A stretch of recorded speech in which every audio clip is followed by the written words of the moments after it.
இதுல முக்கியமான செய்தி என்னன்னா திரு சுப்பிரமணியன், மத்திய அரசும் மாநில அரசும் சேர்ந்து சில திட்டங்களை நிறைவேற்றுறாங்க.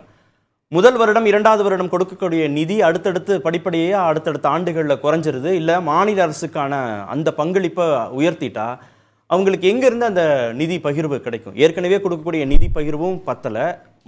மத்திய அரசும் மாநில அரசும் சேர்ந்து செயல்படுத்தக்கூடிய திட்டங்கள்லையும் இவங்களுடைய பங்களிப்பை மத்திய அரசு குறைச்சிட்டாங்கன்னா அங்கே சிக்கலுக்கு உள்ளாயிட மாட்டாங்களா மாநில அரசுகள்? இல்லைங்க, இந்த வரி பகிர்வு என்பது ஆட்டோமேட்டிக்காக உங்களுக்கு வரி உயரும் போது நீங்கள் வந்து அந்த அந்த இதில் போயிட்டு பாஸ்கெட்டில் போய் விழுந்ததுன்னா அது என்ன ஃபார்முலாவோ அது மாதிரி உங்களுக்கு நேராக வந்து கொண்டே இருக்கிறது. இல்லை, அந்த ஃபார்முலாவை தான் மாற்றுங்கன்றாங்க. இல்லை இல்லை, ஃபார்முலா இப்போ 6 விஷயம்: மாநிலங்களுடைய பரப்பு, மாநிலங்களுடைய மிக குறைந்த தனிநபர் வருவாயை கொண்ட அதுக்கு வரத்துக்கு முன்னாடி சிந்தனையா சொன்ன ஒரு இது, இந்த லட்சமாக கோடி கடன்களை வந்து இது பண்ணிட்டாங்க, ரைட்டா பண்ணிட்டாங்க கார்பரேட்டுக்குன்னு. அது யார் பண்ணினாங்க தெரியுமா? 2018 அதாவது மோடி அரசாங்கம் வந்ததுக்கு அப்புறம் ரகுராம் ராஜன் ஒரு ரிப்போர்ட் கொடுக்குறாரு. என்ன காரணங்கள் சொல்ற ரைட்டா பண்ணதுக்கான காரணங்கள் என்ன சொல்றாரு அப்படின்னா, large number of bad loans originated between 2006 and 2008. யார் ஆட்சியில் இருந்தாங்க? ராஜனையா சொல்றாரு. ராஜனையா யாரு? இன்னைக்கு ஐவர் குழு, தமிழகத்தில் நிதி சீரமைப்பதற்காக அமைக்கப்பட்ட குழுவில் இருக்கிற one of the RBI governor, முன்னாள் RBI governor. Too many loans were given to promoters with history of defaulting. நாங்கள் சொல்லலை, ராஜன் சொல்றாரு. Public sector banks fail to adequately monitor promoters. Rajan இந்த இருங்க, இல்ல ஒரே மோடின்னு ஒருத்தர் இருந்தாரு, விஜய்மலையான்னு ஒருத்தர் இருந்தாரு, எல்லாம் இந்த ஊர்ல தான் இருந்தாங்க, அப்புறமா விட்டு ஓடி போனாங்க. அதாவது இந்த கதைலாம் பேசணும் நிறைய கதை இருக்கு சார். மக்கள் யார் என்ன பிரச்சனைனா என்ன பிரச்சனைனா இல்ல இல்ல ரெக்கவரி பண்ணாங்க. அந்த ரெக்கவரி பண்ணாங்க, முட்டு கொடுக்குறீங்க, ஏன் நீங்க முட்டு கொடுக்குறீங்க? நான் என்ன கேக்குறேன், முட்டு கொடுக்கும்போது அதாவது ஒரு வங்கி கடன் கொடுத்தா தப்பா கொடுத்தவன தூக்குல போடு. எவனாவது கடனை தூக்கி தள்ளி போடு, தள்ளுபடி பண்ணுவானா? நான் கேக்குறேன், தப்பா கொடுத்தவன தூக்குல போடு. ஆனா தப்பா தள்ளுபடி பண்ணிட்டு கம்யூனிஸ்ட் கொள்கையில அத கொண்டு வராதீங்க. அவன் கொடுத்தா கம்யூனிஸ்ட் கொள்கையை தூக்குல போறதுல கொண்டு வராங்க. ஊழல்வாதிக்கு கொடி பிடிக்க கேரளால கொண்டு வாங்க, கேரளால சட்டம் கொண்டு வாங்க. ஊழல் செஞ்சா தூக்குல போடுவோம் கேரளால ஆட்சியில இருக்குல, சட்டம் கொண்டு வாங்க, அப்புறமா தூக்குல போடலாம். இந்த மாதிரி இந்த கம்யூனிஸ்ட் மாதிரி கொலைவெறி பிடித்த கும்பல் வந்து தூக்குல போடு அப்படின்னு சொல்லுவீங்க. எதுக்கு தூக்குல போடணும்? சட்டத்துல இடம் இருக்கா? எப்படி தூக்குல சொல்லுங்க. இப்ப ஊழல் செஞ்சவன தூக்குல போடணும்னா எந்த சட்டத்துல இடம் இருக்கு? அப்படி இல்லனா நீங்க வன்முறையை தூண்டுறீங்கன்னு சொல்லலாம். சப்ஜெக்ட் இத மாறி போகுது. என்ன பேச்சு, என்ன பேச்சு? ஒரே ஒரு நோட்டீஸ் சூர்யா கிட்ட நான் மன்னிப்பு கேக்குறேன். இது முக்கியமான மொமெண்ட். சூர்யா கிட்ட அந்த வார்த்தைக்காக நான் வந்து மன்னிப்பு கேட்டுக்கிறேன். ஆனா என்ன பிரச்சனைனா, தூக்குல போட வேண்டாம், சட்டப்படி தண்டிங்க. நீங்க என்ன பண்றீங்கன்னா மக்கள் இருங்க, மக்கள் என்ன வாங்குனீங்க, என்ன வாங்குனீங்க? உங்களுக்கு என்ன தெரியும்? விஜய்மல்லையா கொடுக்க வேண்டியதை விட அதிகமாக ரெக்கவரி வாங்கி இருக்கோம். தள்ளுபடி பண்ணு, ரெக்கவரி வாங்குறது எங்களுடைய வேலை. கைது பண்றது எங்களுக்கு பிரையாரிட்டி இல்ல. இங்க கிட்ட இருந்து போன பணம் வரணும், அவ்வளவுதான். சூர்யா அது வாங்கிருக்கமா? நேரடி பதில் எது சுத்தி வளைக்கிறீங்க நீங்க? இது வராக்கடன் என்று தள்ளுபடி பண்ண பணம் தண்டனை கிடையாது. தள்ளுபடி பண்றது பேர் தண்டனை கிடையாது. நான் கடன் வாங்கிட்டேன், நான் தப்பு பண்ணிட்டேன், எனக்கு நீ கட்டாதேன்னு சொல்றது.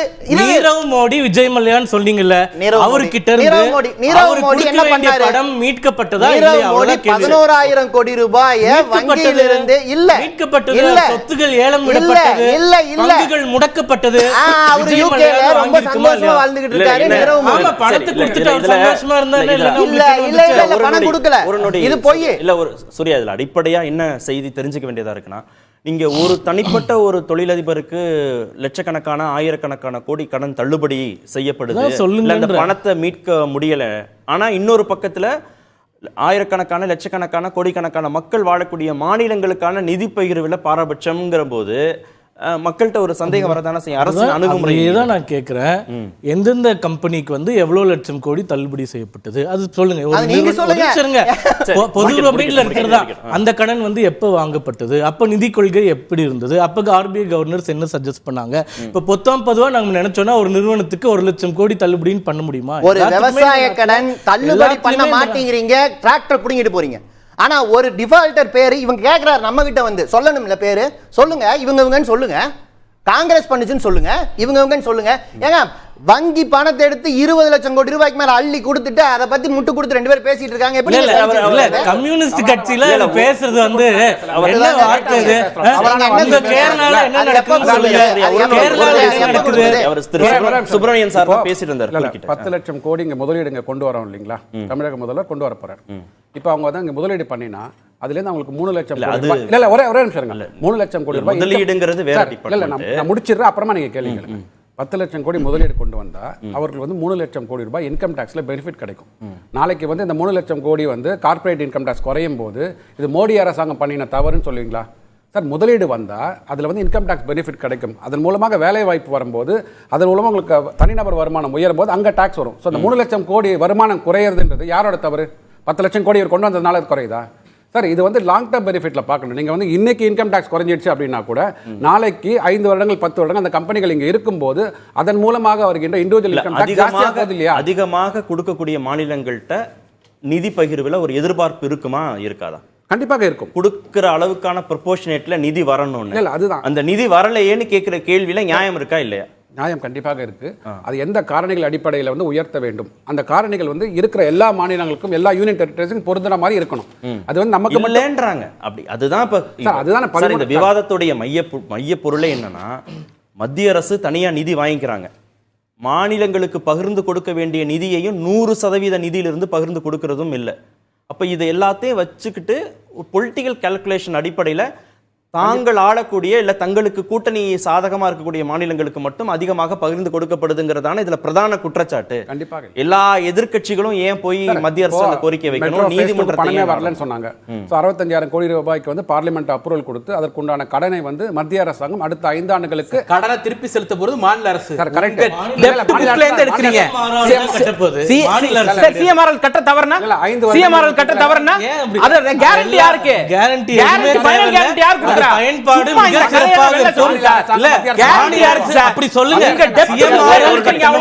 சிஎம்ஆர்எல் கட்டணும் தவறுனா மாநில அரசு சொல்லுங்க. சிஎம்ஆர்எல் கட்டணும் சொல்லுங்க. கேரண்டி யாரோடது? சிஎம்ஆர்எல் கட்டணும்னு சொல்லுங்க. அது கட்டுவாங்க. சிஎம்ஆர்எல் கட்ட தவறினால் கெபாசிட்டியும் இருக்கு. எல்லா சிஎம்ஆர்எல் கட்ட தவறினால் யூனியன் கவர்மெண்ட் கட்ட போறது கிடையாது. ஸ்டேட் கவர்மெண்ட் தான் கட்ட போகுது. ஸ்டேட் கவர்மெண்ட் கட்ட முடியலனா union government ultimate sovereign responsibility sir. சரி, இப்ப அந்த டெப்த் புக் உங்க புக்ல வாங்குறீங்க. இன்னைக்கு கேரண்டி ஸ்டேட் கவர்மெண்ட் தான் சார் கேரண்டி அதுக்கு. அதுதான் இதுலயே இருக்கு. இதுல ரொம்ப முக்கியமான பாயிண்ட்க்கு இப்பதான் வந்தீங்க. மாநில அரசாங்கத்துக்கு நிதி சுமையை எவ்வளவு சுமக்கணும்னு மத்திய அரசு சட்டம் போட்டிருக்கு.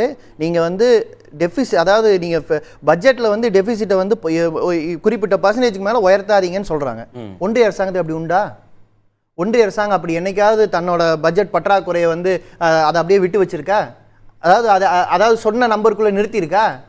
அப்போ மாநில அரசு வந்து இவர் சொல்றாரு சுமை வந்தா மாநில அரசு கட்டிட்டு மக்களுக்கு கொடுத்துட்டு இருக்கிற ஏதாவது நலத்திட்டத்தை வெட்டி ஆகணுங்கிறது கட்டாயம். ஏன்னா நீங்க பட்ஜெட்ல நீங்க பற்றாக்குறை அதிகமாலாம் காட்ட முடியாது. இதை ஏங்க சட்டம் போட்டீங்க? இதுல என்ன சிந்தனை புரிஞ்சுக்க வேண்டியதா இருக்குன்னா, இப்படி மாநில அரசுகளுக்கு நிதியை கொடுக்காம அவங்கள செயல்பட விடாம அவங்க செயல்படுத்தக்கூடிய திட்டங்கள் நலத்திட்டங்கள் எல்லாத்தையும் நிறுத்துறதன் மூலமாக மத்திய அரசுக்கு என்ன பொலிட்டிக்கல் கெயின் கிடைச்சிட போகுது? ஏன் அதை அவங்க செய்யணும்? இது 2 விஷயம். ஒன்று வந்து மக்கள் நல அரசாக இந்த அரசு தொடர்வதை ஒன்றிய ஆட்சி விரும்பல. அதனாலதான் பாஜக ஆளாத மாநிலங்கள் இல்லையா, பாஜக ஆள்ற மாநிலங்கள் உட்பட மக்கள் நல திட்டங்கள் மூலமாக மக்களுக்கு நிவாரணம் கொடுத்து அரசு நடத்துவதை அவர்கள் விரும்பல. சரி, ஆனா தேர்தலுக்காக ஏதாவது ஜிம்மிக்ஸ் பேசிப்பாங்க, அது வேற. கொள்கை அளவுல நெருக்கடியை கொடுக்குறாங்க. இன்னொன்னு ஒற்றை ஆட்சியை நோக்கி கொண்டு போக நினைக்கிறாங்க. எதுனாலும் பிரதமர் பேர் வச்சுட்டு ஒரு பெரிய ஸ்கீம் அனௌன்ஸ் பண்ணி அதுல ஒரு 60% நான் கொடுக்குறேன் 40% கொடுன்னு ஆரம்பிச்சு மெல்ல மெல்ல மெல்ல மெல்ல அது பேர் நிற்கும், திட்டம் நிற்கும், பணம் வராது. இப்படியாக மாற்ற பார்க்குறாங்க. சட்டமாக என்டைட்டில்மெண்ட்டாக இருந்த உணவு பாதுகாப்பு உரிமையவே இன்னைக்கு என்டைட்டில்மெண்ட் இருந்து தூக்கிட்டு உனக்கு ஃப்ரீயா அரிசி தரேங்கிற மாநிலங்களை பலவீனப்படுத்தும் முயற்சிங்க, பலவீனப்படுத்தி ஒற்றை ஆட்சியை நோக்கி போறதுக்கான பார்வை தான் இது. பேசும்.